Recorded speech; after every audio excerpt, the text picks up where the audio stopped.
Welcome, everybody, to the October session of Corridor Conversations. As most of you are aware, we are sponsored by Hyattsville Aging in Place, University Park Helping Hands, Explorations on Aging, and Neighbors Helping Neighbors in College Park. We've been doing these Zoom sessions usually the fourth Saturday of every month since the pandemic. And so far, we're keeping it up. We appreciate you joining us.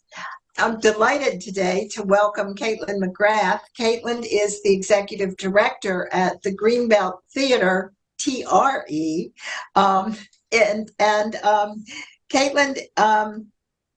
has lived in Greenbelt since 2011. I'm amazed, Caitlin. We haven't met before this, but she received her PhD in 2010 from the University of Chicago in cinema and media studies. Her scholarly interests include late era camera movement, spaces of display like department stores and malls and health fairs, things like that, and their relationship for film style. She's specifically interested in 1939 New York World's Fair.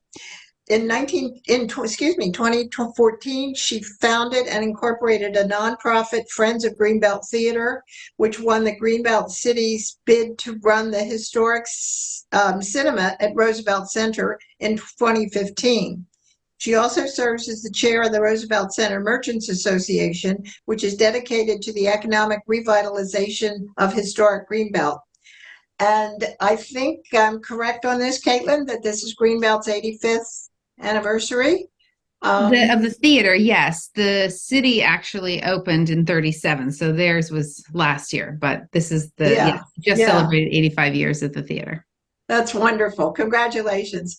We're delighted to welcome you and look forward to your expertise. Thank you. Thank you. Thank you so much for having me. I'm really pleased to be able to speak to you all today and share a little bit of the history of the theater and other theaters in the area and state of the industry and such. So I am going to, as I said, what I want to do is just give you a brief overview. I thought we would start with the history of the theater and then look a little bit at other theaters in the area. I'll explain how it is that we came to be a nonprofit and how I came to be doing what I'm doing. I'll speak a little bit about programming at Greenbelt Cinema, and then I'll talk more broadly about the state of the industry, and then we'll finish up with a little bit of fun with Barbenheimer. So, the history of the theater in Greenbelt. The theater was opened September 21st, 1938. This is from opening night. You can see that it was a big deal. Everybody was very excited in town. As I said, the town itself opened in 37. The theater was not yet complete, and so there was a lot of anticipation for this opening night. I am always going to be grateful to the planners of Greenbelt, the urban planners who had the foresight to put a cinema in the heart of their utopian planned community. You know, of course, we have to remember that in 38, this is before TV, the televisions were just starting to come on the scene. In fact, the World's Fair that Marianne mentioned was the first time that they're really on display as a new technology. So people were getting their news, their moving image news through theaters, through cinemas, the newsreel, and it would be an entire experience with the cartoon and either a single or a double feature. So it really was the heart of a community, was having a neighborhood cinema. You can see that they're all wearing coats, which is, considering today's balmy weather, seems unusual for a September evening, but it was that night the greatest storm to hit the Northeast was coming through, and so everyone was bundled up for that occasion. The woman in the foreground, I just want to point out, when I move my cursor, can you all see me doing that? Okay, good. So this woman right here there's a little bit of history about her that I love to share. This image we have it on display in the theater, and it also is in the community center in Greenbelt. They have a historic photo display. And a number of employees at the community center noticed this elderly man. This was about a decade ago. He would walk through the center, and every day he would say, "Hi, Mom," as he passed this photo. And so finally someone stopped him and said, "I hear you say this all the time. I'm just curious, who are you talking to?" And he said, "Well, this woman right here, that's my mother, and that's my older sister, and that's me. She's pregnant with me." So, we think of 38, it was 85 years ago, but it's really very much a living thing for Greenbelters, especially those pioneer families. So I love this image because it looks like she's checking her cell phone, but obviously she's not. She's looking over her shopping list or something like that.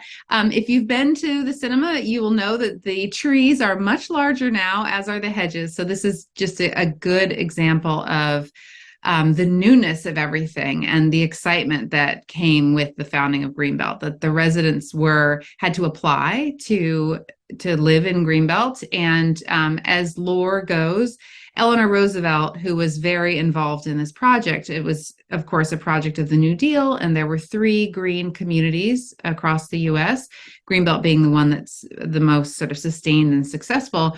She was so invested in Greenbelt, and it's because of its proximity to DC, she would make surprise visits. She would go around and she would knock on people's doors and say, "It says here in your application that you were going to volunteer for the Boys and Girls Club. Are you still doing that? Are you still part of the Democratic Club?" And so people say, "Yes, Mrs. Roosevelt." So it was a time of great excitement and the possibilities of having a planned community like this, as opposed to urban sprawl, where often living conditions for those of limited income were increasingly degraded. So if you're interested in learning more about that, there's a wonderful film that showed at the 1939 World's Fair called The City. It's about 30 minutes long, and it was made by the American Planning Board, and it was supposed to show the benefits of a planned community like Greenbelt. And it has segments from the other 3 green communities, and it really it counterpoints the filth with the clean, fresh air and the possibilities for recreation for the entire family in Greenbelt. Here's just another view. If you know, again, Greenbelt, you'll know that the mother and child statue is much hidden now by all the greenery, and off to the left is where the Co-op supermarket is. So I just wanted to share this. I have yet to understand the N in Greenbelt, and the marquee is missing in this shot. So there's plenty more history to do to uncover, what exactly was happening in that moment in time. Some of these images are high enough quality that I can read the marquee, and then I can figure out exactly when the photo was taken based on the film, like when that film came out. But the theater opened, as many organizations in Greenbelt in the beginning, as a cooperative.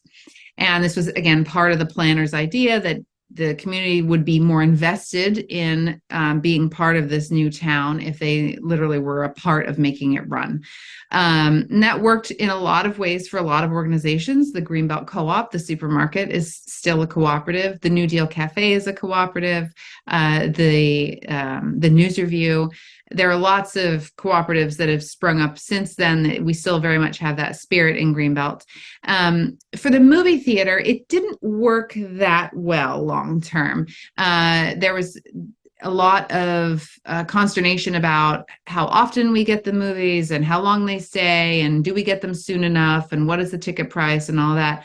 So in fairly short order, they decided to bring in an expert. And so they had an outside company. A couple of different men were running the movie theater. And at one point, there was a woman involved as well, that she had histories of doing film distribution and bookings in theaters in Virginia. And so she started to help out in Greenbelt. The films that played were relatively new. They were not what I would call right now first run. So they weren't on opening weekend, that sort of thing, the kind of things that we do now. They tended to be a week or two old. And that was one of the things that was frustrating. But the conundrum was that nobody wanted to pay higher ticket prices, which is what was required to show newer films. So that meant that their films, as I say, were a little bit older, a few weeks, a few months, and they would only stay for a couple of days. So looking at lobby lobby cards at the time. It would be, here are the Monday, Tuesday movies, here are the Wednesday, Thursday movies. These are the ones that are playing through the weekend. And like I mentioned at the top, there were often, it would be the newsreel, the cartoon, and then the main feature, as well as some films on the weekend for kids. And that's the way the theater stayed for the majority of the 40s, 50s, and 60s, as all theaters did in this era when the rise of television and video really came to dominate people's, viewing preferences. The theater struggled. It tried to be a dollar theater for a while, and it went X-rated for a little while. And there are letters in the news review of people being very upset at what was being shown. And they started with things like Last Tango in Paris, and then it became more explicit. So they're, very concerned citizens writing into the paper. It was on the city council agenda. How are we going to handle this? And then it went dark. The theater was closed for a short time and then was reopened as the Utopia Theater by a performing arts group. So it had been a bit of a multi-purpose space, but it really in the 80s leaned in hard to that, where they would have musical performances, live plays, occasional movies. And that carried on until the 90s, when it came back as something more close to a first run theater, and then pushing toward 2000 really embraced being an art house theater. And then that is getting close to where I step into the story. So I just wanted, before we move on to the next section, I wanted to share with you, this is a newsreel that this is preserved at the National Archives, and we do not have the sound for it. That's often the case, that they kept the film, but they ditched the soundtrack. But what I can share with you is that a little further in here, there's a section of Roosevelt visiting Greenbelt. We also have the outtakes of this, which are almost more fascinating because, so you can see there's the theater being built, and here he comes to inspect. In the outtakes, you see him struggling to get in and out of the car, people helping him, wheelchair, that sort of thing. Of course, that was all cut out of the news review, but you can see him touring the model homes, looking at you could see that model. But there was a lot of excitement, and we do have the script of this, and we did do a new recording of it. But I wanted to share that with you all. I think it's interesting to see how much excitement there was around the founding of this new town, that the president actually came out to see it himself.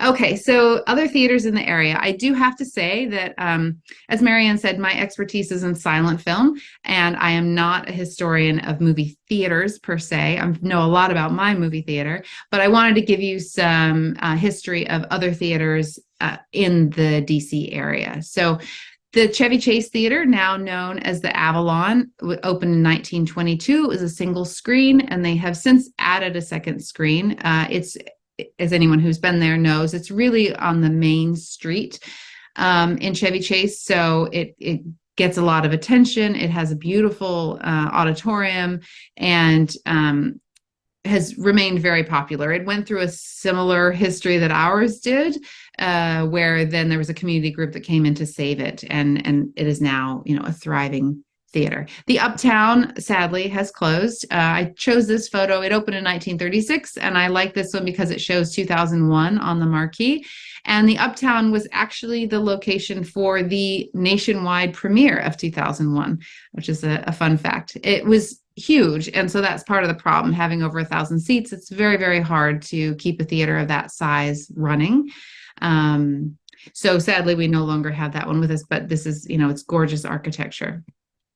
The Senator Theater, this is another one that has, a really beautiful frontage to it, and was also, was from a little bit later than the Avalon, but earlier than the Uptown in 1942.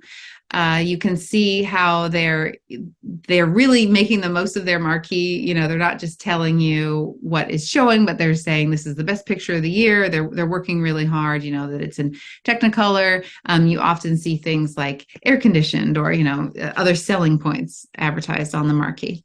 The Atlas, this one has a similar aesthetic to the Greenbelt Theater with what we call the streamline moderne. It's often referred to as Art Deco, but it's a little bit different. It takes more of its aesthetic from the Bauhaus architecture of Europe, smoother, rounder corners, that sort of thing. And the Atlas now is more of a multi-purpose space as well. The Strand Theater opened in 1928 and was the first theater for African Americans. So, of course, in this era, theaters were often segregated, or if African Americans were, or any non-whites were allowed in the theater, it would be up in the balcony. But this was dedicated for African American audiences. So I wanted to point out that history to you all as well.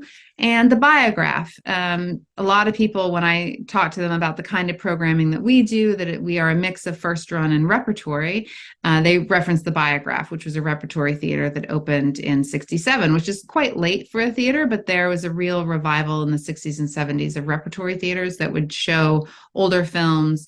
In a sense, it was a response or an outgrowth of what was happening post-war in Paris. If you ever want to see classic American Hollywood cinema, go to Paris, because it is running nonstop on Parisian screens all over the city. And so the Jean-Luc Godard, Young Turks of that generation, a lot of the French New Wave is informed by classical Hollywood cinema, and they really reinvigorated audiences in paying attention to those older films. And partly why is because it was the beginning of what's called auteur theory, or the author, that their argument was that within the Hollywood system there were some directors who were so extraordinary in their talents that they were able to put their mark onto films that other filmmakers could not, that the studios had too much control, but that there were some, and John Ford, there's many other American directors that they would point to say that, they were the ones that were able, Howard Hawks, were able to really distinguish themselves.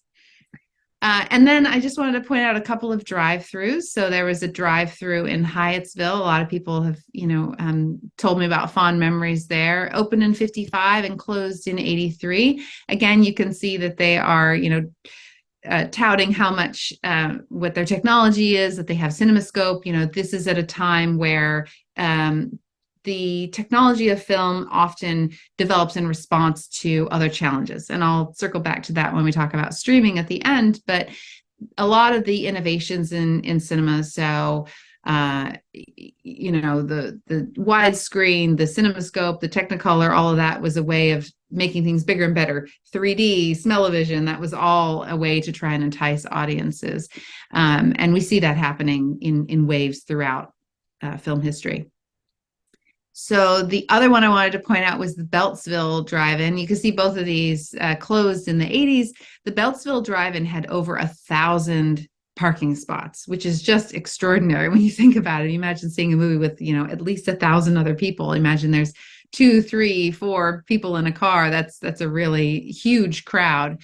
And because there was so little infrastructure needed with a drive-in, of course, there's no building, there's no seats, anything like that. The drive-in was the first place that expanded concessions really took off. So what we see now of burgers and fries and hot dogs and all that began in the drive-through, because they could invest in a building and having more food service, and also bringing food out to people, that sort of thing. So it was an extension of what you would see with drive-in restaurants, where girls on roller skates would come out to serve you your food.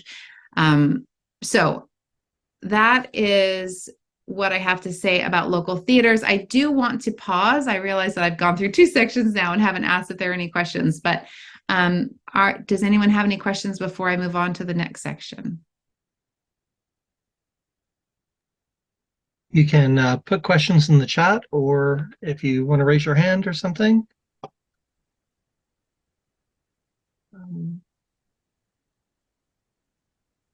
Oh, thank you for putting those locations. Yeah. I think I got them all. I don't know if I missed any. But yeah, sorry. Well, All I right. guess one thing I'd kind of wondered about, and Mhm. this may be outside your expertise. I mean, it seems like there are a lot of old theaters that are now storefront churches and stuff Mhm. in the Mhm. area, Mhm. down in Mount Rainier and Hyattsville, Tacoma Mhm. Park. Mhm. Seems like that's something that seemed to happen at some point. I don't know. Very much so, yes. And it's sort of an inside joke between myself and my husband. He's also a film historian, and he loves saying that used to be a cinema, and he's pointing at a church as we drive through a town. Yes, I mean, and in fact, our theater was contemplated being turned into a church, a bowling alley, a dollar store. You have to imagine that, as a church, it's set up. It has a stage, it has lots of seats that are all facing the right direction. And also, if you wanted to remove those things, then you have an empty building, and it's quite straightforward to it's a very large square footage. Uh, as as I say, the challenges continued throughout the decades of the 20th century of threats of TV and DVDs and well, even VHS before that, Betamax, if anybody remembers that. But a lot of theaters had to close. So, it's just a matter of what's the best use of that real estate. So, yes, it's very, very common that they have been turned into other kinds of gathering spaces, and churches being the most common. There is a question about, do you have any info on the theaters that were formerly in Hyattsville? So I do know that Aaron Markovich, I worked with years ago about this. He was looking into the history that was the theater that was just down the street from their location, which is near Franklin's. And I do know that that theater was there from the silent era, so it was very early. I think it was like 1915. And there's another theater in that area that I think the community of Hyattsville, or what's just below Hyattsville, that they Mount were Rainier. interested. Yes, exactly. Thank you. That Mount Rainier was interested in revitalizing that theater. I believe had over 1,000 seats as well. And to my mind, I've talked to a lot of, having been part of the revitalization of the Greenbelt Theater, and being part of a national network of theater owners and operators. We talk about this a lot of how to use your space most effectively. Our house has 368 seats, and we rarely fill it. It's, there are a few times a year. Last night we had the Wild Rumpus, our Halloween event in the center, and we had a couple hundred people come through. But in general, it's very difficult to find films that 300 people want to come and see. So again, it's the same, what is the event that 1,000 people will come out to see? It's much more likely that those theaters will find success being multi-purpose venues, so that you could have concerts there, live music, theater, that sort of thing. But sustaining hundreds, thousands of people night after night after night is just not the landscape that we're in right now. So I'm not actively involved in any of those groups, but that is what I know about them. So I'll move on unless there's anything else. Okay. So I called this nonprofit for profit. How did I get here? I became involved in the Greenbelt Theater really, when I look back, it was 2012 was the first time that I was asked my opinion on the space. The city was saving up. They purchased the space in the early 2000s, and they had been supporting the for-profit operator that was there for about a decade, and they were saving up funds to renovate the space. If anybody had visited the theater at that time, I came to town in 2011. And as I mentioned, that documentary, The City, it had shown at the 39 World's Fair. That's what I did my master's thesis on. I was in New York. And so when I knew that when my husband got the job at Maryland and we were looking for a place to live, and I saw Greenbelt on the map, I thought, can you still live in Greenbelt? I didn't know. And so I was thrilled that you could. And we started to live in, when we first arrived to town, in one of the original GHI units, and we could really just literally roll down the hill to the theater. And that was a welcome surprise, because the theater actually is not featured in the documentary. So I had no idea there was a cinema there. But it was kind of run down. It struggled over the years, and so it was in need of some upkeep. So the city, knowing that my husband and I were film historians, experts in town, they asked us our thoughts on it, and we said, honestly, we're not architects, we're not cinema, theater historians, but we do know a fair amount about exhibition practices. And so we started to help them. And I started to imagine, because at that time I was teaching at Maryland, the ways in which I might be able to fold events at the theater into my classes. So bringing students out and that sort of thing. And I'm compressing a couple of years worth of work, in a paragraph. But as I started to talk to others that I knew around the country that were doing this kind of thing, they said, well, if you're going to, do stuff with your classes, you should just run the whole thing. And I said, I don't know how to do that. I'm an academic. I have no idea how to run a movie theater. And they said, well, yeah, nobody does. You just have to figure it out. There's no degree in movie theater operating. So just, do your research and jump in. So that's what we did. I founded the nonprofit and luckily convinced the city that our model was the way to go. And that's when we began in 2015. So why a nonprofit over a for-profit? It's honestly because the movie theater business is incredibly volatile, that you really are completely dependent on what you can show and if it's popular and if people want to come. And if they don't want to come, then you don't make any revenue. And so with a for-profit model, that means that you're riding this roller coaster of extremes, whereas with a nonprofit model, you can have a more stable base. I describe it as a three-legged stool. So yes, you have your ticket sales and concession sales, but you also have grants, you have donations, you have memberships, so that you can kind of smooth out those bumps a little bit. You're still always going to be riding that wave. For instance, we've learned over the past 8+ years that November to February are typically, asterisks for Barbenheimer, our best months of the year. And that's because we are an art house theater, which means that we show all the films that are vying for an Oscar. We show independent films, foreign films, and those tend to be very heavily weighted toward the end of the year and then into the new year. That's because votes for the Academy Awards have to be placed, the films have to have screened before the end of the year to be in contention. So what their studios are doing is, because the voting happens shortly after that, they want their movie to be the freshest movie in someone's mind. So they're all trying to cram into the end of the year, which means that November to February, where there's a spillover of films still rolling out, the way that a film can open is either limited or wide. And limited means usually New York, Chicago, LA. And that will run for a couple of weeks, and then they will go wide, which means it depends, but they could add 100 screens, 500 screens, 1,000 screens. And usually we get to pop in there somewhere along that line. Sometimes we are part of the nationwide release because they decide to go wide from the beginning. They're going to open on 100 screens or 500 screens, and we get to be one of those screens.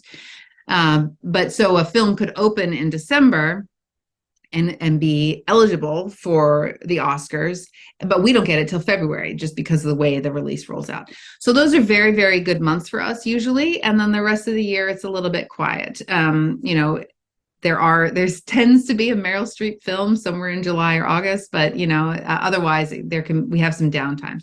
So that means that our nonprofit model really helps us in those months where we can be doing our membership drive mid-year. We can be putting on other specialty programming or doing cult classics, Monday matinees, those sorts of things that still keep people interested and invested in coming to, enjoy a movie in our space. So that was my argument as to why the theater really should switch from for-profit to nonprofit, and it really has paid off.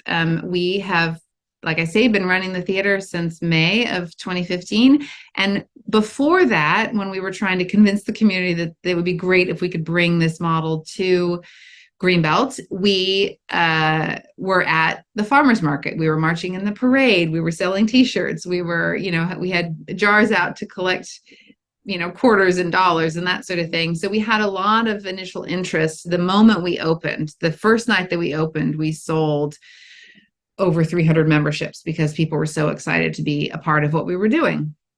And having memberships is a wonderful way to support the theater and to really, you don't have to have a membership to come. Of course, it's not that we are not a cooperative in that sense. But it's a great way of feeling like you're part of something, part of this great community resource. So here is our interior to anyone who has not been. This is the renovation that took place in 2015. Of course, this is much fancier than anything that would have been there in 1938 because it was a government building. It was all cinder block walls. That even in the auditorium, I've had people say that it was atrocious for sound quality because it was just bouncing off of all the walls. There were no snacks in the beginning, and then finally they got vending machines, and then they got a candy counter. But it was not as pretty as this. But this is one of the things that we helped the city with, is they were going to put images of Greenbelt along the front of the concession stand, and we said we think it'd be better to really evoke the streamlined modern of the exterior and of the rest of Greenbelt. The terrazzo floor you can see there is original. It was covered, thankfully, with carpet for many, many years, so it was able to be revived. And that little touch of pink that you can see, the orchid pink, they did paint samples and found that originally the entire theater was painted pink. I'm glad that they did not decide to go that far in their restorations because I like pink, but that would be a bit much. So, and you can see in the distance there, that's that image of the theater's opening night. So this is our concessions area. I'll show you some pictures of the interior in just a second. When the renovations took place, they really just went up to that concessions area and into the inner lobby and the bathrooms. But the city was not able to complete renovations of the entire space. It was a huge project, and we said as a nonprofit we would do that. So we had a fundraising campaign, Save Me a Seat, back in 2018, 2019. And when the auditorium was closed for those renovations, we took over this storefront next to us and we ran what was called the pop-up, which is a little 40-seat theater. I'll put that in quotes. It was just chairs on a flat ground with some, black curtains to try to wall off a space. It was very homespun, but it was enough to keep us going. We, until the pandemic, had never closed. We were open 365 days a year. And so we were very proud of, being able to keep that resource going for the community. This is a little video that I'd like to share with you of that auditorium renovation. It's something that we did for Public Works. As I said, this theater is owned by the city, and so they are instrumental partners for us in much of what we do, but especially in these renovations. We raise the funds for the seats, the screen, the draperies. They were providing the funds for the HVAC and the painting and the roof repairs and that, etc. So I just want to share this with you. It's fun to see this space transform.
So I love being able to see the space empty without any chairs. And then my favorite part is that screen going up. It was so exciting to see a brand new screen get pulled up, and it's like a big sale, All right. So I think, will it let me advance now? Oh, no, I don't want to do that. There we go.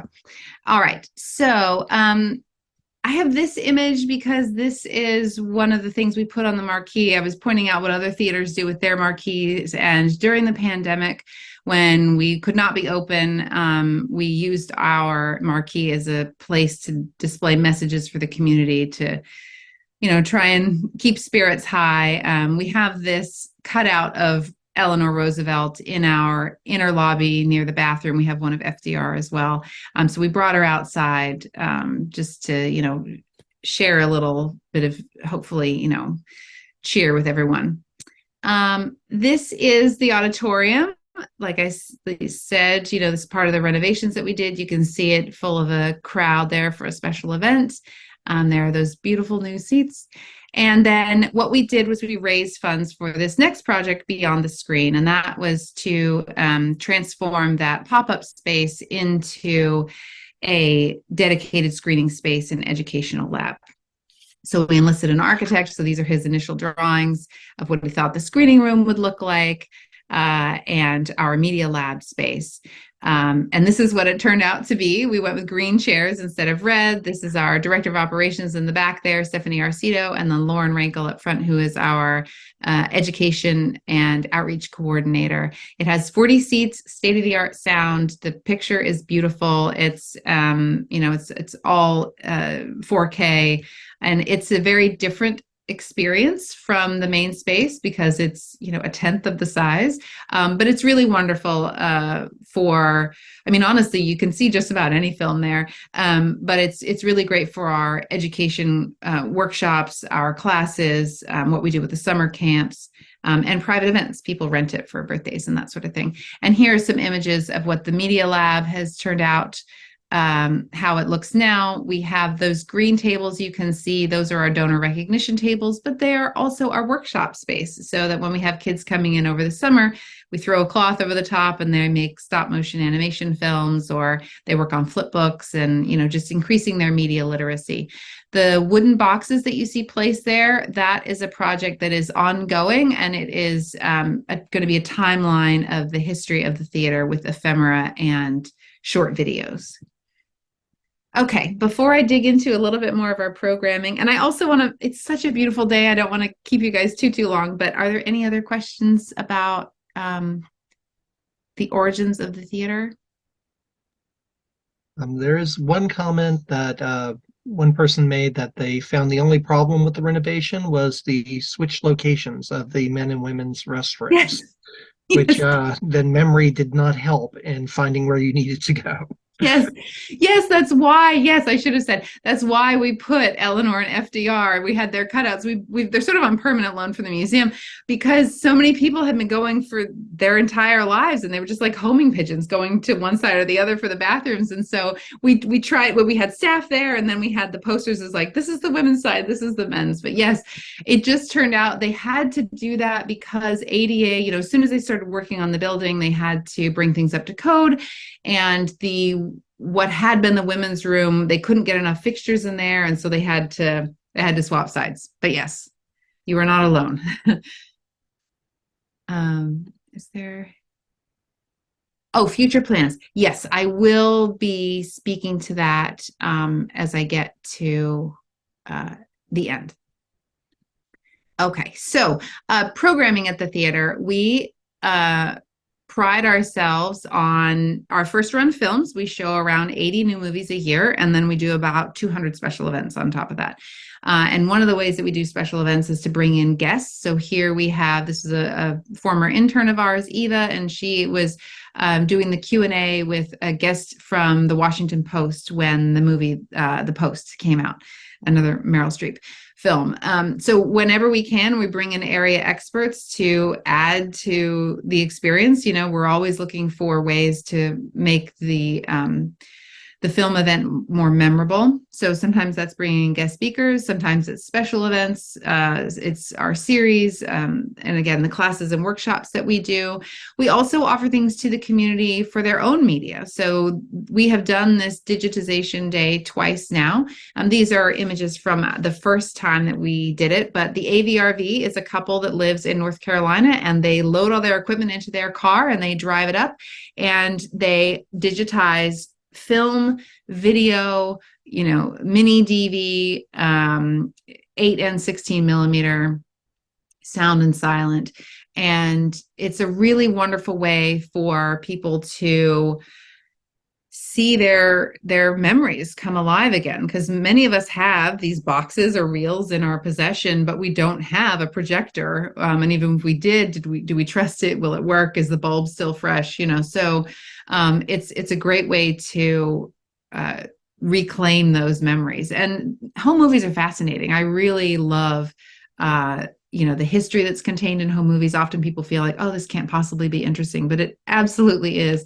I used to run Home Movie Day in DC, and we had one in Greenbelt the first year that I was running the theater, and we had a film from the community church, and it was of a parade and a picnic, and it's just fascinating to see Greenbelt in moving image in its early days.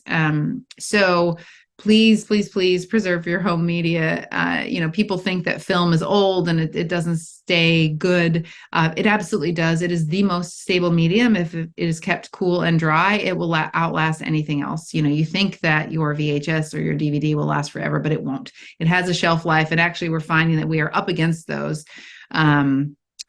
now. So, things are degrading. You may think it's okay in that case, but you're losing that. So anyway, if we can help connect you with our digitization crew in North Carolina, we'd be happy to, and they will be coming back to us in the spring. So look out for that. We will have another event where you can see your images. The other thing that's wonderful is that sometimes it's things that you have seen before, and sometimes it's things that you've never seen that have been passed down to you. And you can't really see it in these images, but we have boxes of Kleenex everywhere, because it's often people are seeing family members that have passed, and it's very impactful to not just see photos of people, but to see them move and interact. And even if they're silent, it really does bring things to life in an extraordinary way. The other thing that we do is story time. So this is one of the things that we do for families. When I first started the theater, my kids were 5 and 7. So I knew what it was like to try, and especially as a film scholar, I wanted to be seeing films all the time, and it was nearly impossible. Also, I knew how expensive it was to take my kids to the movies. You go to a regular multiplex and you buy the tickets, they're $20, and then the kids want the snacks. And, by the time it's all said and done, you spent $100 and maybe they don't even like the movie.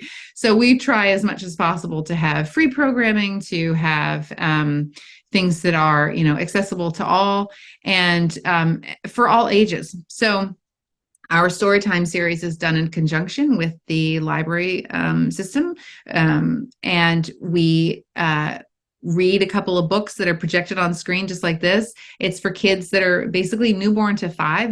All preschoolers are welcome, and they just love seeing the book this big on screen. And then we do a craft.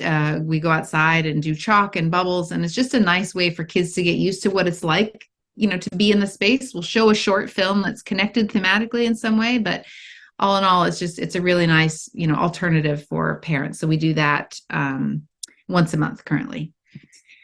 We also are out for Halloween. So, we want to, and you can see that bowl is not full of candy. We always give out toys and that sort of thing. We are trying to, respect. We know parents are getting nothing but candy at Halloween.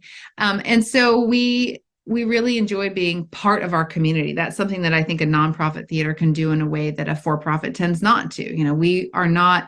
We do show movies. That is the primary function of what we do, but we really see ourselves, like I said, as a community resource. We also have, speaking of the library, we have their 16 millimeter collection. This was the PGC MLS lending collection. You used to, maybe many of you did this, you could check a film out the way you would check out a book. You could also check out a projector if you didn't have your own. And the collection was 1,400 titles and was deaccessioned many years ago, and was sitting in the basement of one of the branch libraries. But as it was facing renovations, I believe it's the New Carrollton Library, they needed to get moved. And the librarian in charge was trying to get them to the Library of Congress or to the National Archives or the AFI or Maryland, and nobody wanted them. And so she reached out to me sort of out of desperation and said, I think I'm going to throw these away. And I said, no, please do not, bring them to me. So they brought them in big shopping carts in a U-Haul truck, and we trucked them in and had shelving built. Then we got a librarian to catalog them all, and we have been using them. Because they were a lending collection, they aren't in great shape. They're pink and scratched in many cases, but that means that they're great for educational purposes, that we can do things with them and not feel like they're so precious. We do have some titles that are unique, and we are working on grants to get them preserved. But one of the fun things that we can do is we have an inspection table here you can see and use. We are also not only working with school children, but we have trained some of the upcoming iSchool students from Maryland who do not currently get a media component in their education to learn how to handle various forms of media when they encounter it, because they will go on to be librarians in places where they will see film, video, et cetera, and how to handle it. We've done some fun things with film. We've done this a couple times. This is the first time we did it. We had a Let's Make a Movie workshop where we had 2 experimental filmmakers come in, 2 women who are local to the area, to teach kids how to make their own film. So what we did was we created a community film where everybody got a strip, you can see there, of black or clear leader that they could color on, stamp, scratch, paint, whatever they chose. They also got to decorate their own T-shirts, but they made a film that the filmmakers then took back to the lab in Rockville and stitched together. And I have a little video here that I want to show you. This is we received a grant to share what we had been doing, and so that's the 80 years and 80 seconds that you will see, and you'll predominantly, this is there's some images of the kids making the film, but this is the actual film itself of what they made.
So that was a lot of fun too.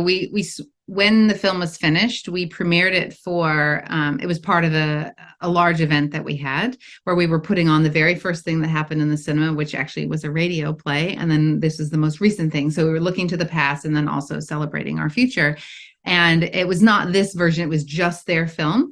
And we had all the filmmakers in attendance, and they were, between the ages of 8 and 12. And it was really wonderful. At first, when we did it, they were a little reluctant. I want to make my own film. I don't want to share it. I just want to make mine. And then when they understood what it would be like to make something together, they really got into it. And they, you would hear them in the audience say, "That's my part," like telling their parents which part they had made. And it's a real passion of mine to work on ways to turn kids from being passive consumers of media into active creators. And this is one of the examples of the ways in which we do that. All right, so if I can get I advance to the next one, will it let me? Yes. Okay. So, that's a short synopsis of what we have done, the kind of programming that we put on.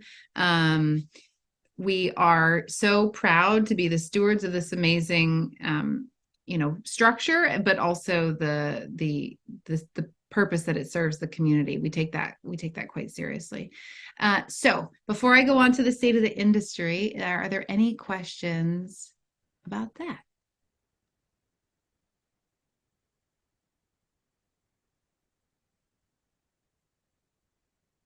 I'm not seeing anything in the chat. Okay, great. Yeah, I don't see anything either. All right. So, state of the industry. I get this question a lot. As a film historian, I can say that the death of cinema has been announced many, many times, and it is yet to come to pass.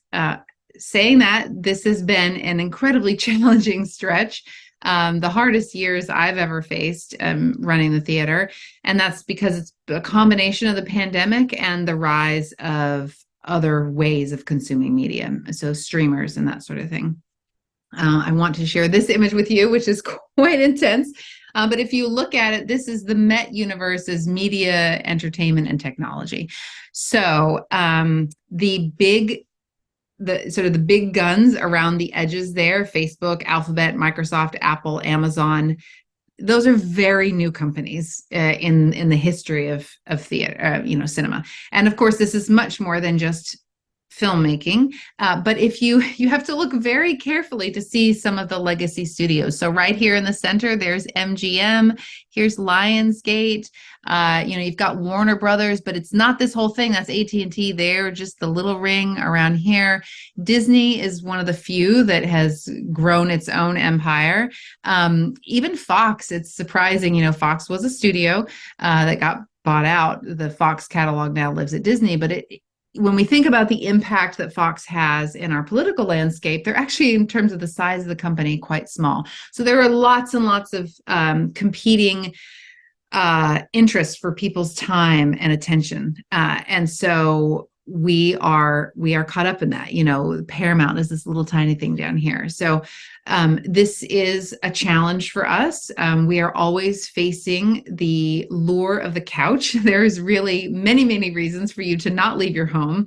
And so we have to work very hard to create a reason for you to do so. I wanted to, why will it not, yes, there we go.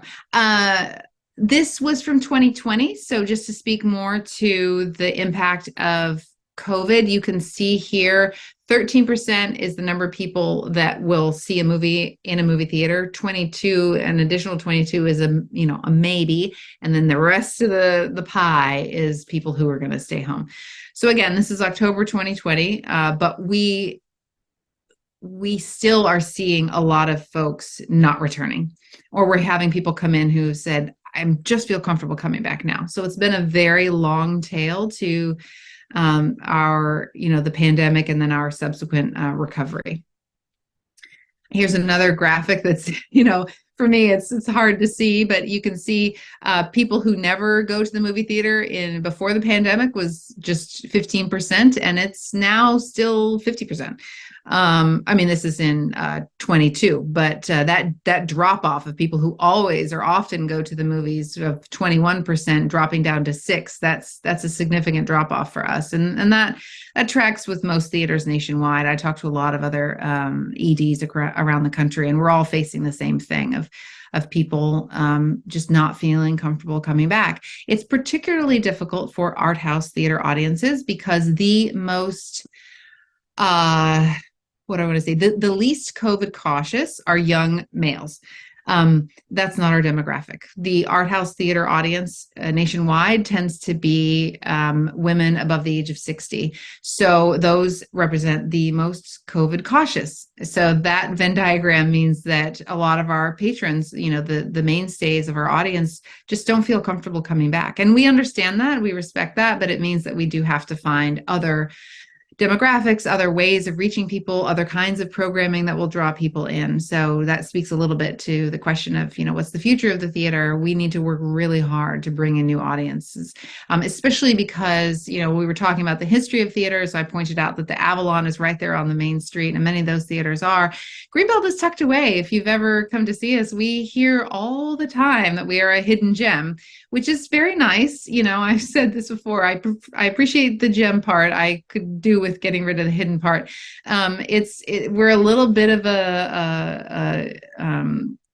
what do I say, like a bit of a brigadoon, where it feels like we are just this hidden little community that if you don't know the secret of historic Greenbelt, it's not something you would just come across. A lot of people who have never been, including the students that we teach at Maryland, think that Greenbelt is the stretch between Giant and Safeway. They just think that it's Greenbelt Road. They don't know that there's anything else that exists in terms of the historic part of town. So that's a real challenge, and I think an opportunity, because there's an amazing history to Greenbelt. It is, as one of my colleagues in the city, Chris Cherry, has said, it's the progressive experiment that worked.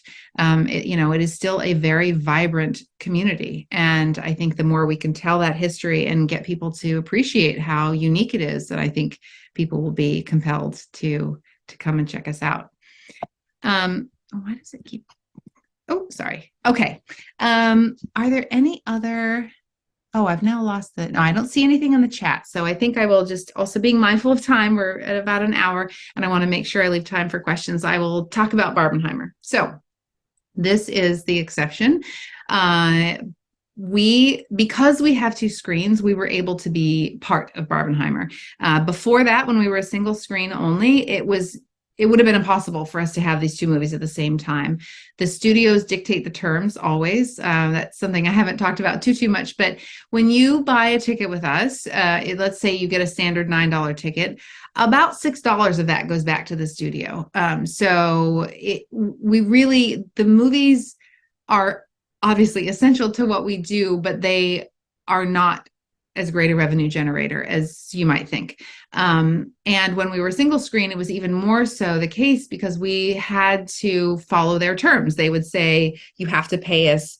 It's usually between 45 and 55%, but they can come back sometimes up to a year later and say, that movie did better than we thought. We want an extra 5%. And we have to give it. There's, even though those books may be closed out, because they'll say, well, if you don't, you'll never get another Lionsgate, Disney, Fox, whatever title again.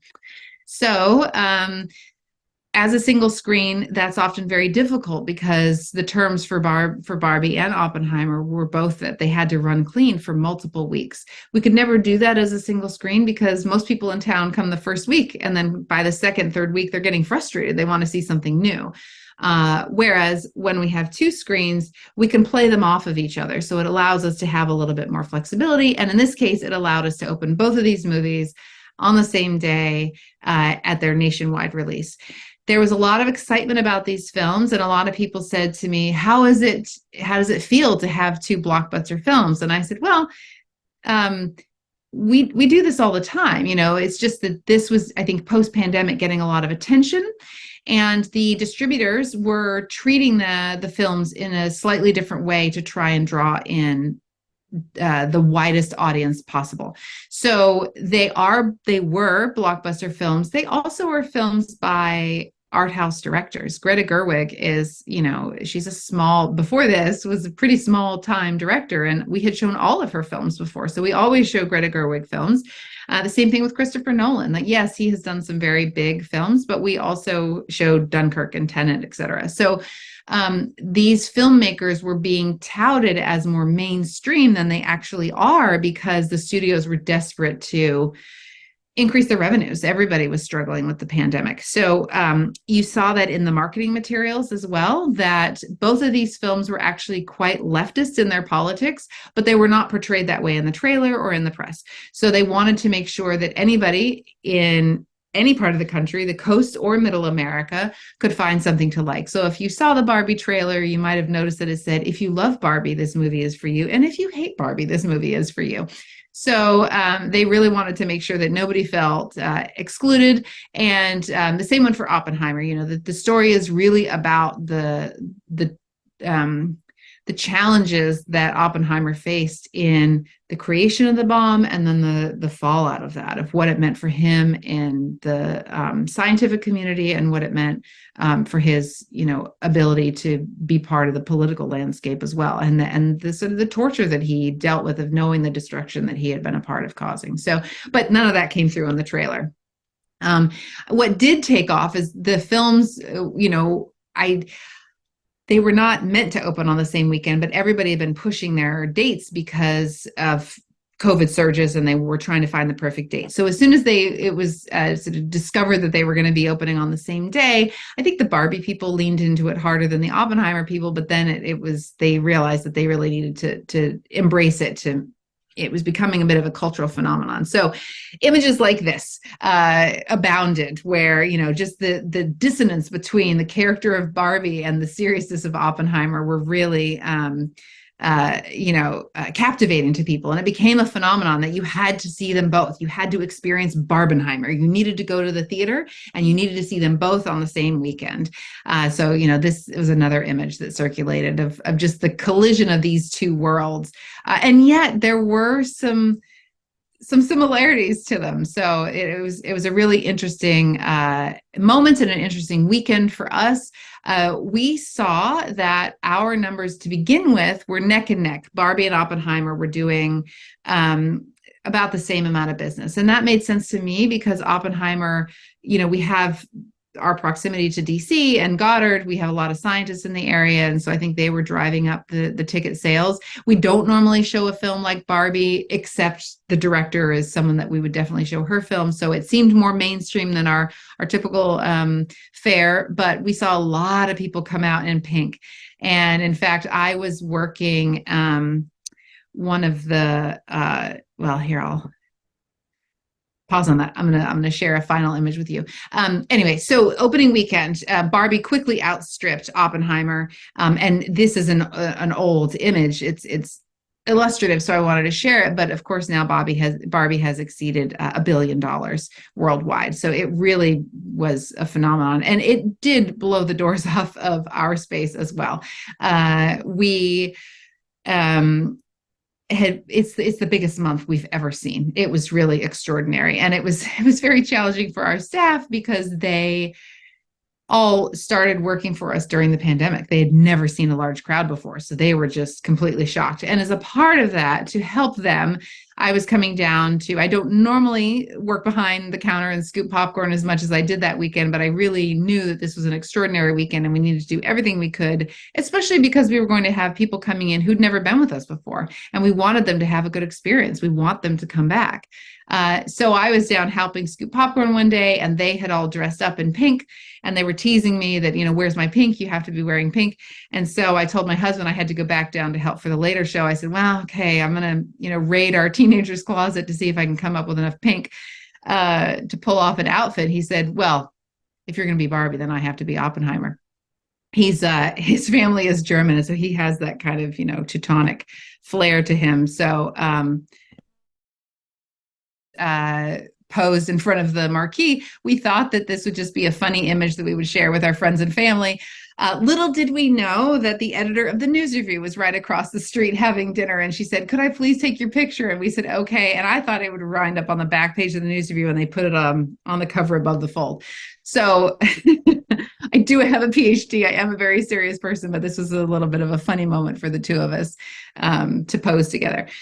So the last thing I want to just show you is that although this was an extraordinary weekend, it is not the biggest box office gross ever, which just shows you where we are in terms of the pandemic, that it felt like the biggest thing that had ever happened. And yet it wasn't, there were other films that had done even better. It was just this sort of phenomena. The first time people felt like, I want to go out, I want to be part of an experience. And so it was like a little bit of a return to normalcy. So I will end there, and I will just say that in terms of our future, as you've seen in some of the images, we're talking about theater, cinema. We went through a rebranding in the last, well, it took us a year. We worked with a firm in Baltimore to really figure out how we could entice audiences to come back and how we could find new audiences. And one of the things that they said was, your name really isn't working for you. They did focus groups, and it was from people we recommended that they spoke to, but they said the overwhelming opinion was that Old didn't sound like something that people wanted to come and be a part of. Old Greenbelt felt exclusionary to people that were not part of the historic Greenbelt community, and that's the last thing that we want. We want to be, a center for film, entertainment, and education throughout the region. So it is certainly not just for those in Old Greenbelt. And then they said theater. This is something that people often are confused by. Like, do you do plays? Which I find all the time when I go out and I talk to people about what I do, and they'll say, "Oh, well, I love live theater." And I say, "I do too. We show movies." So Greenbelt Cinema was a way for us to avoid old and make it very clear from the outset who we are and what we do. So that's where you see the new rebranding. Nothing in this facade, nothing in the marquee will change. It is a national historic landmark. So we have no desire to change any of that, but we are looking for ways to reach new audiences and spread the word about what we do. So I'll end it there. Thank you very much.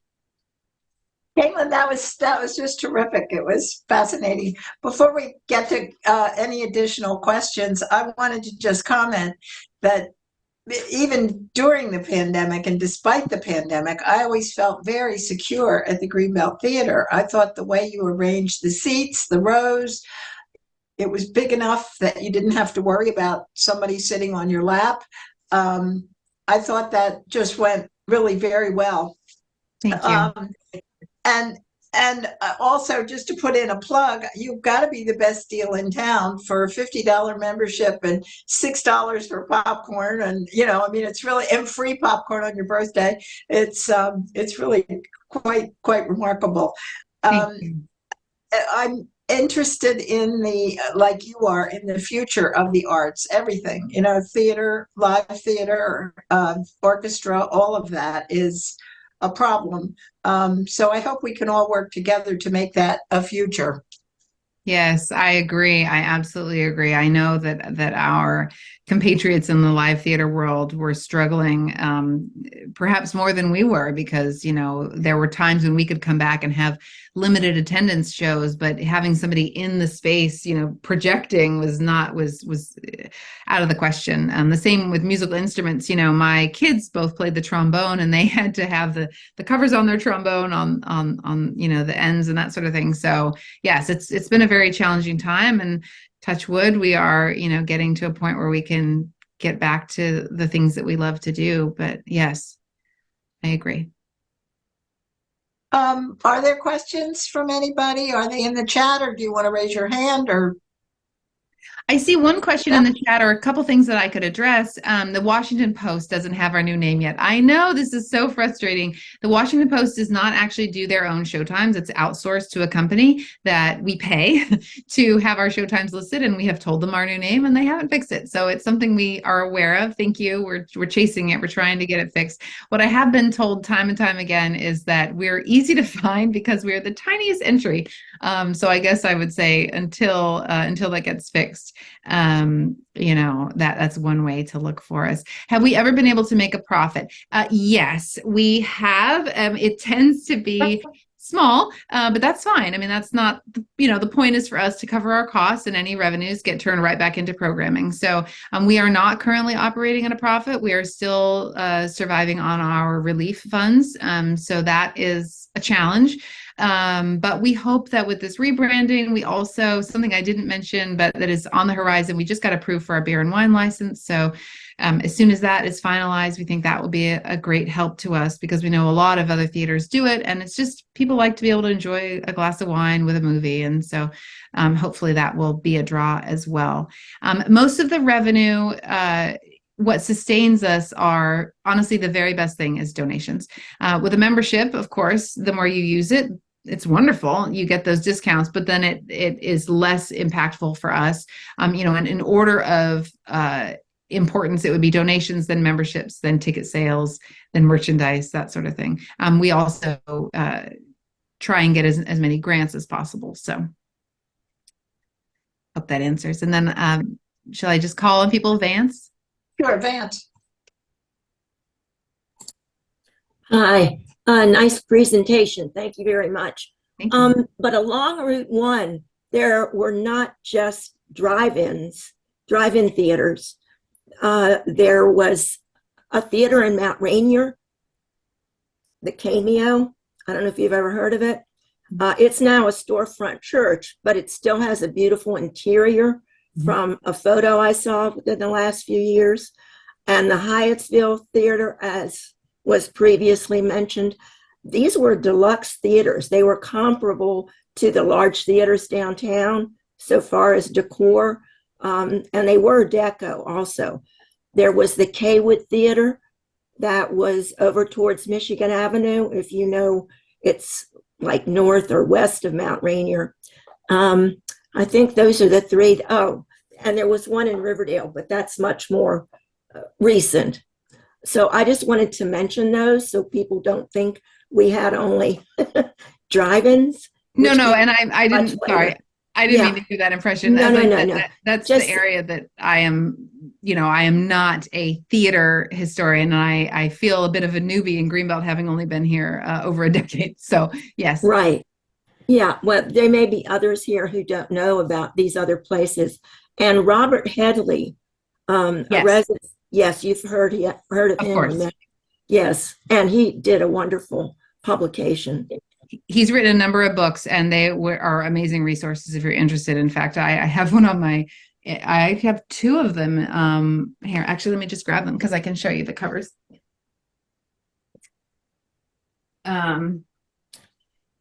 Motion picture exhibition in Baltimore is one. Right. And this one is DC, but it's actually the entire, it's the region. So there are Maryland theaters in that as well. And I highly recommend them both. Yeah, he's a wonderful resource. Mm-hmm. Thank you. Thank you. Oh. Thanks to the.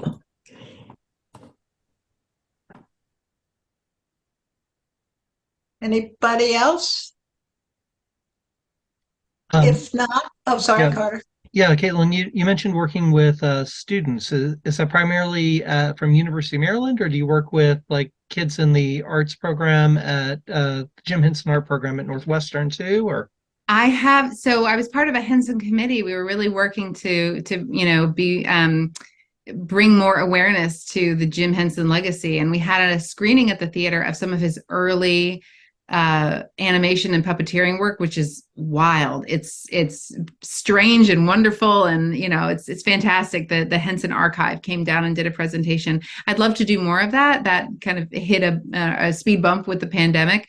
The other things that we do are field trips. We do that quite often. So we have students come from K through 12 schools in the area, predominantly Greenbelt right now, because buses are quite expensive, but we have other schools that we're working with to set up field trips. And I'll just tell you the kinds of things that we do. One of my favorite stories is, one that we had recently is for the high school. We showed a film about restorative justice, and we had a former Roosevelt student who was formerly incarcerated come in and speak about his own experiences to the high school students. And it was incredible. It was just, I think, life-changing for those students. It was really, and that was on him, not on us. We showed the film, but really having him speak to his personal experience and saying, I walked the same halls that you did, and I made some mistakes that anybody could make. And just to, a bit of a cautionary tale, but also a hopeful one. That was really wonderful. And we are looking forward to doing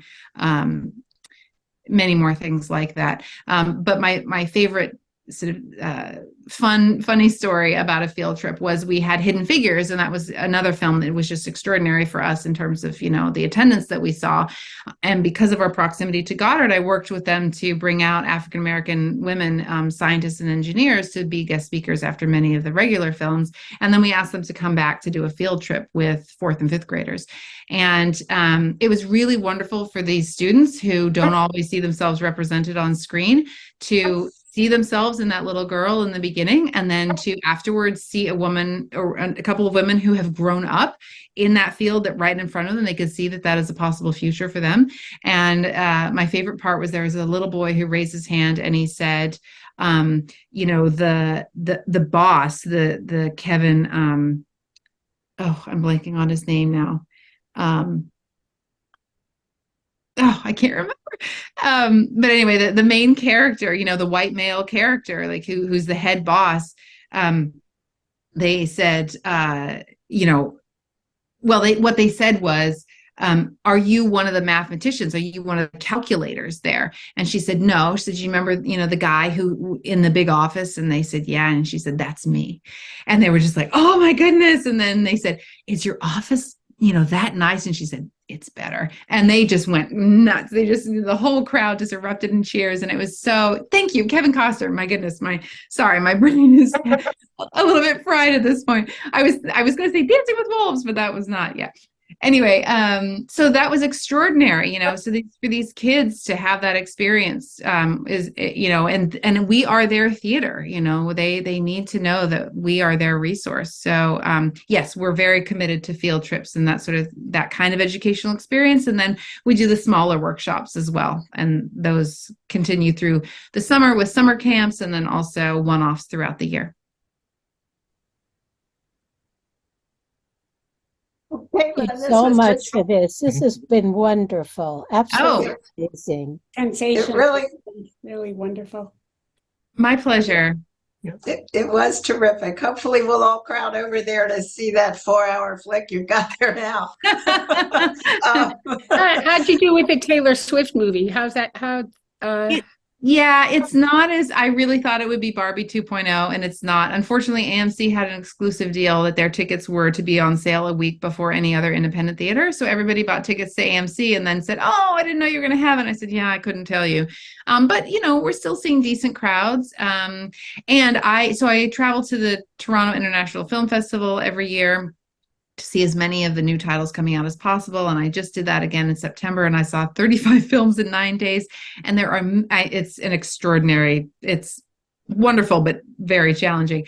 And many, many wonderful films coming. So stay tuned. And they're not all 4 hours long.